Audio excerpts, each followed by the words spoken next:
Alright, so what we're working on now is a slab box. Last time we did a slab stencil box. Everybody started with the same shape. This time you have the opportunity for more creativity. You can make whatever shape you want.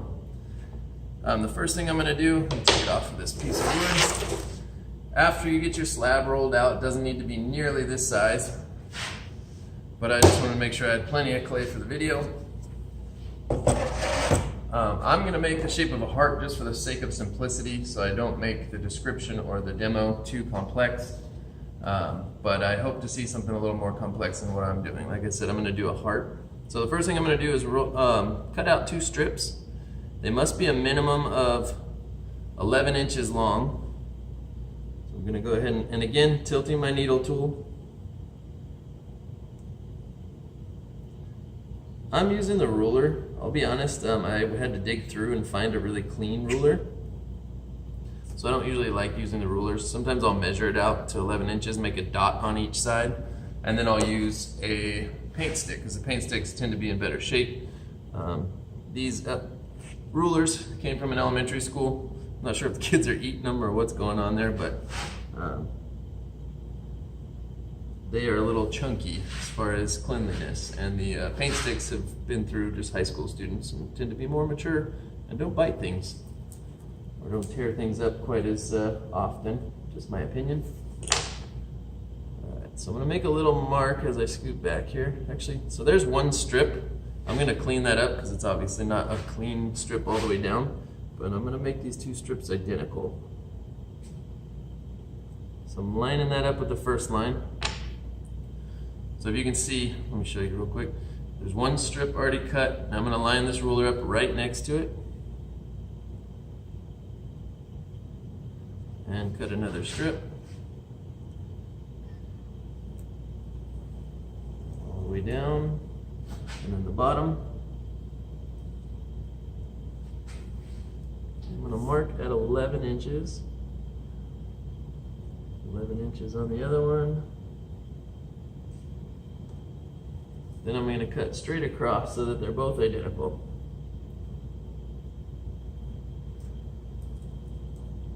So I have 2 equal strips, both 11 inches long. Pick those up. You can do this on a canvas. I don't have mine on a canvas because the clay hasn't been sitting here that long, so it doesn't stick to the table. Okay. So again, I got way too much clay. I just wanted to make sure I was absolutely 110% positive I had enough clay. So now I'm going to decide my shape. You can do this any number of ways. You could take a piece of paper, fold it in half if you want identical sides. You could cut it into whatever shape you want. Say mine, for example, is a heart. I could take that piece of paper, fold it in half, cut out the half heart shape, open it, lay it down and trace it if I wanted to. Or you can do it with the slabs. So you can pre-cut it, or you can do it with your slabs. So I'll show you how to do it with the slabs. So I'm going to have one where the bottom is longer on one side, and then the other side, the top needs to be a little longer, and I'll show you what I mean.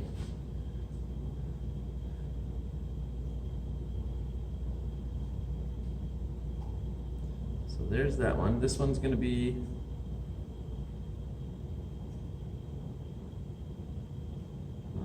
longer at the bottom. So you'll see this one goes all the way down. This one's going to meet it right there. Then I'm going to bring in the other half.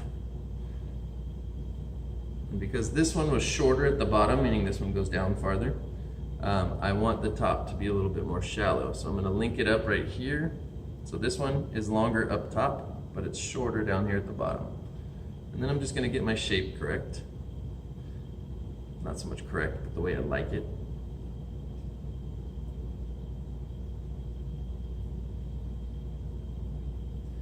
That's usually what takes me the longest, is just deciding, okay, I'm satisfied with my shape.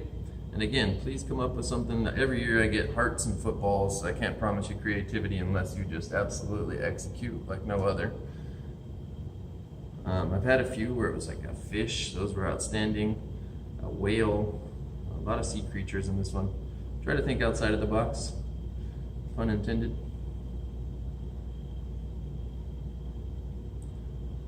Okay. pretty satisfied with the shape now. Okay, give a little blend there so it stays together. So now I'm going to trace around my shape.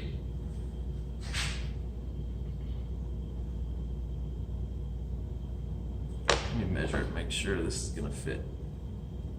So 7.5 inches by 7 inches wide.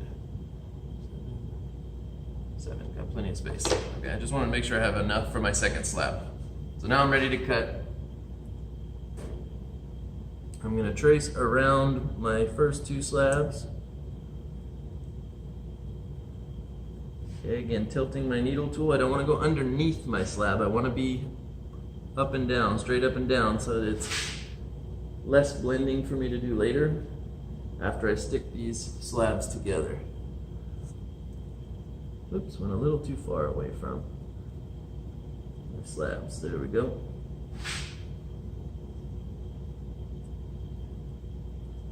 And I'd rather be a little bit outside my slab than going underneath diagonal, because that gives me more to blend. And a little bit more clay never hurt. Might add a little weight, but it's also going to add some strength to it too. So I'm going to cut this little chunk off here. I'll save this for my coils in just a minute. Pull this away.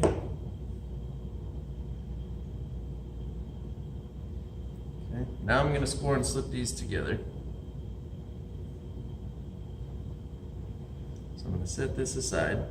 And it's okay if I move those slabs now, because I already know what the shape is. As long as I can get these to fit back on here, I'm fine. So I'm going to go ahead and score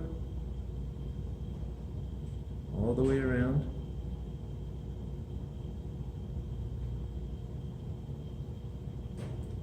I'm scoring rather thoroughly because this is going to be the base layer. It's going to be doing most of the holding or the strength. So I really got to score it quite well. Okay, and then the bottom of these, and I want to make sure I don't turn them any other direction. So I know this one, I set it down exactly the way it was set on the heart. So now I can score the other side.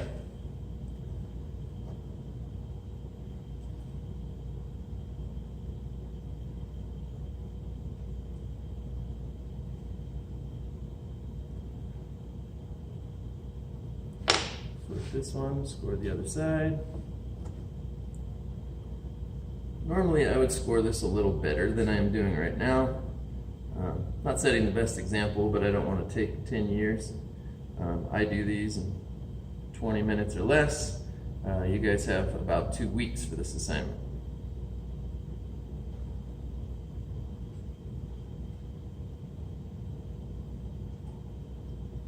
Okay, so now I have a little slip. And again, the slip should be the consistency of about a milkshake. If it looks like cake batter or a clump of mud, then it is a little too dry. Bring it over so I can kind of slop it on there.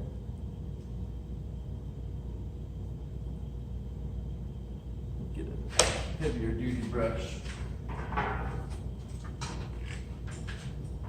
It's a little stiff. There we go.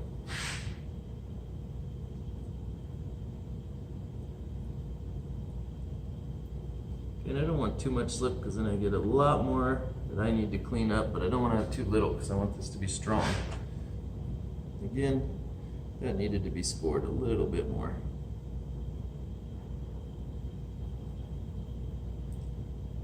The scoring and slipping on this one is really important, especially later when you emboss, which means pop the lid up.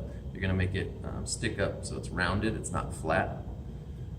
And in order to do so, you need this to be pretty strong.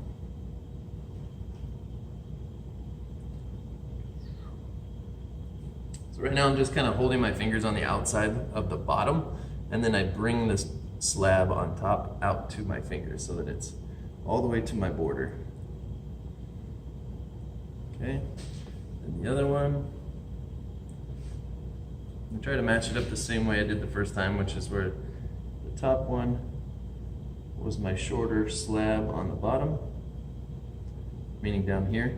And they should link together nicely. So again, fingers out here. Let me put this out of your way. Fingers out here.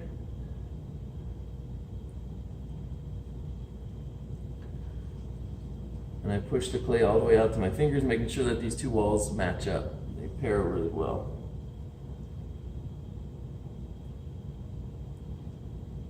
Okay. Now it's time to blend, so I'll get my smooth rib.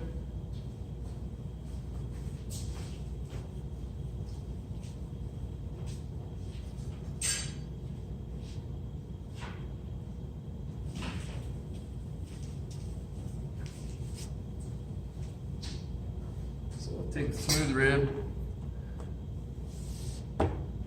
I'm just going to take that and just drag up from the bottom. Blend all the way around the outside. And later on I'll go back and clean this up because I'm going to end up manipulating the shape, cutting a lid. I purposely do the stencil box first, one for creativity, so that everybody has a chance to start with the same shape, and then I want you to think outside of the box to make something completely different. But this time you have all the freedom in the world to make whatever shape it is you want to make, plus you have the foundation from the stencil box on how things work. So later on when you cut your lid off with an X-Acto blade, you've already done that before, but now just with a more interesting shape. When you cut off your lid, again, I don't want to see any flat lines. It should be something creative, but not something inhibiting. Inhibiting meaning holding you back from actually opening it. So I get some really creative ones sometimes, but then they are not functional. They don't open. So you have to think about both form, the shape that you're making, and function. So right now I'm just cleaning up the corner of this little heart. So the form, the shape of it, and the function. Does it open? If it's a box that's intended to open, then you have to make sure that it will open. So I've gone around and blended that first slab. At this point, fairly sturdy, but I'm going to make it even stronger. Plus on the inside there's a little crease there, and I want to make sure it's nice and clean. So I'm going to take some of this clay, I'm going to roll out the coil. That's about the thickness of probably this needle tool, probably about that thick.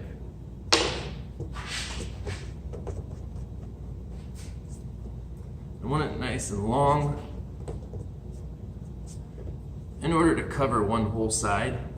I'm going to do two overall, but I want to cover one whole side.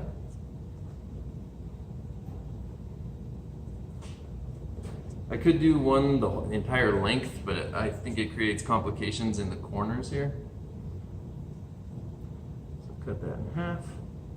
Roll that one out in just a second.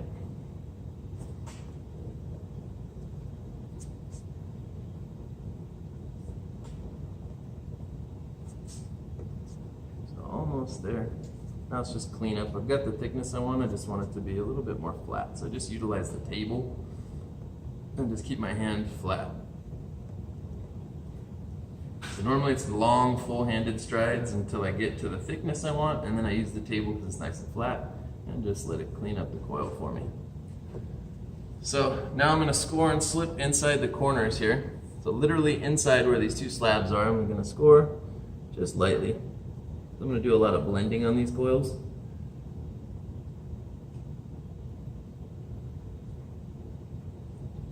And then score a bit on my coil as well.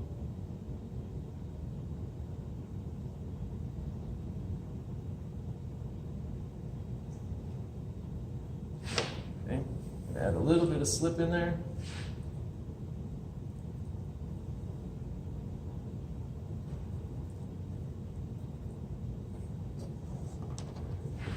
Slide this back towards me.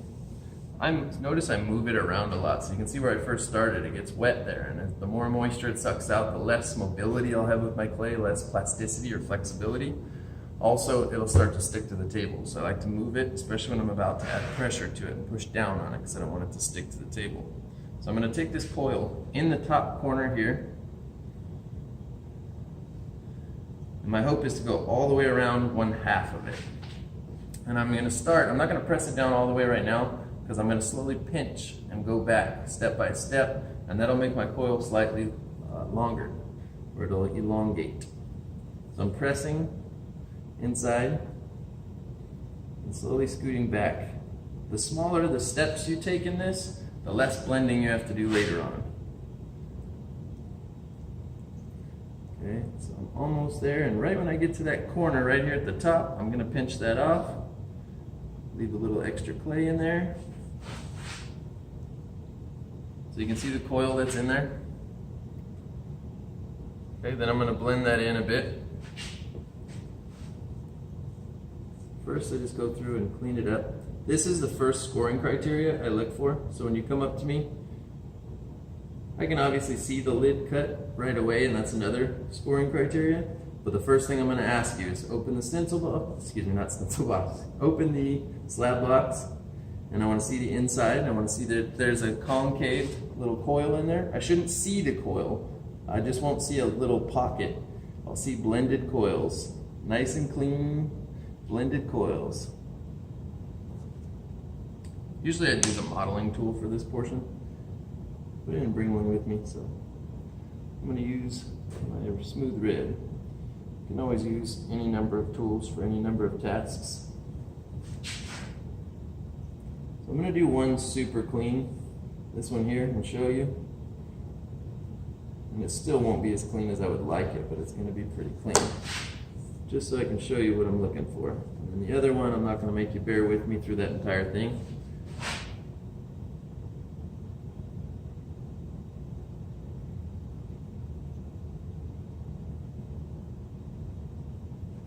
And some people think, oh, Smith's just asking for extra work. Essentially, these used to be called the jewelry box, and if you're going to have stuff in here, little items, whether they're hairpins, jewelry, watches, whatever, and again, that depends on the size, what you hold into it, so keep that in mind. But you should be able to reach in and grab it and be able to scoop it out. And if it's just got a sharp corner, it's going to be harder to get out, and you're going to get stuff stuck in there possibly. And the main thing is aesthetics. It looks nicer when it's nice and round on the inside. So I'll show that to you in just a couple seconds. And it'll also make your box a little sturdier, so in case you drop it or something like that, if you slam it down, yeah, you're gonna lose it because it's ceramic ware. So I'll show you the inside now.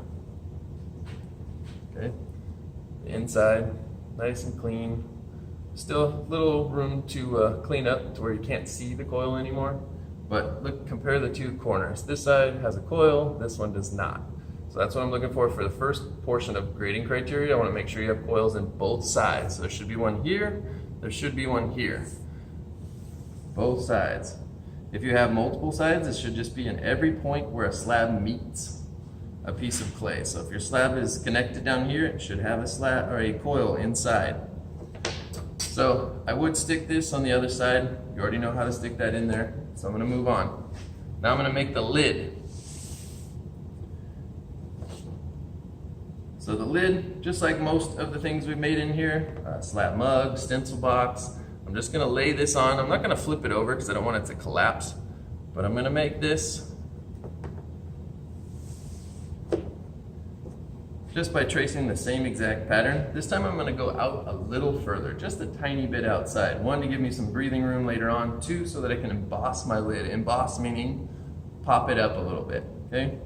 So it's not just a flat box. One of the most common things that I see people do on this assignment or this project is they put a lid on while it's wet and it sags down. So this time not only do I want it to be sturdy and up, but it should be popped up a little bit. So a little bit more technical skill on this one. So I'm gonna trace all the way around. Again, leaving a little extra space. And the way I do that is I use the thickness of the wood and I press it against my slab.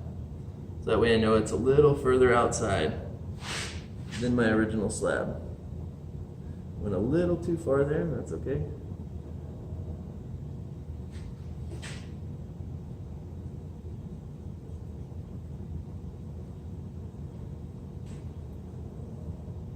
Got the lid cut out.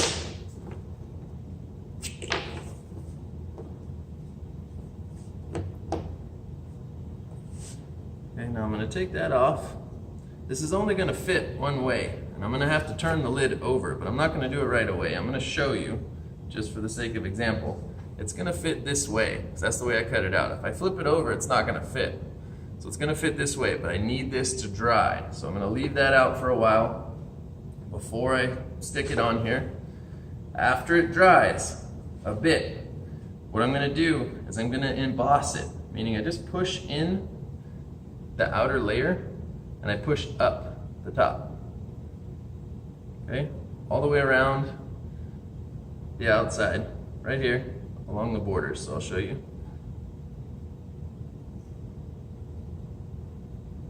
You want to do this with the roundest appendage you have.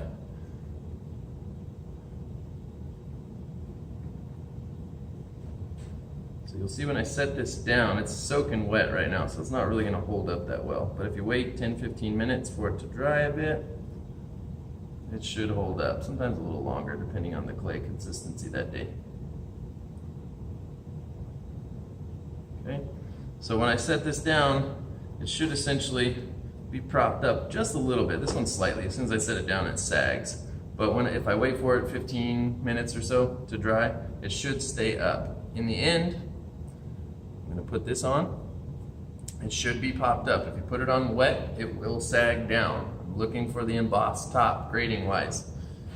So embossed again just means it's popped up, not flat, but a little bit of a little belly on top. Okay, so you'll score and slip this on. You'll blend it with your either modeling tool, smooth rib, whatever you feel comfortable with, your fingers maybe. You'll blend it, you'll let it dry a little bit. Then you're gonna do what's called a relief carving, which I'll show you in the next video. So the next video will show a relief carving because it's a technical skill that I really want you guys to have. For me, it's a really beautiful decorating technique, and I wanna teach it, especially if you're gonna end up taking ceramics 2 with me.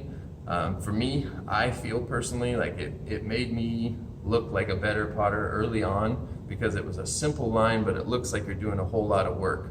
So I'll show you guys some examples of that in the relief carving video.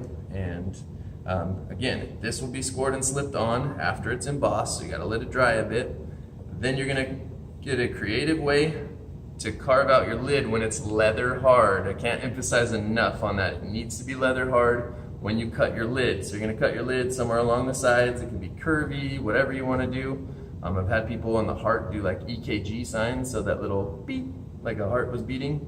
That was really creative, but make sure they're not too sharp, otherwise they tend to break off. Trying to think of anything else I can point out to you.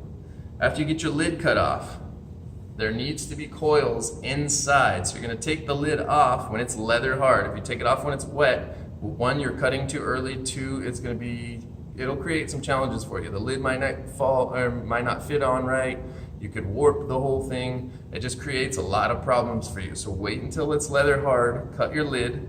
You're gonna flip the lid over. There's gonna be that gap that you had in the bottom. You need to put coils in the top. That, again, first scoring criteria, I can't emphasize enough on. The coils need to be on the bottom, all the way around, and in the top. Okay, I'll grab a quick example and show you the inside of what a box should not be like. So without coils, your box will look much like the one I'm about to show you.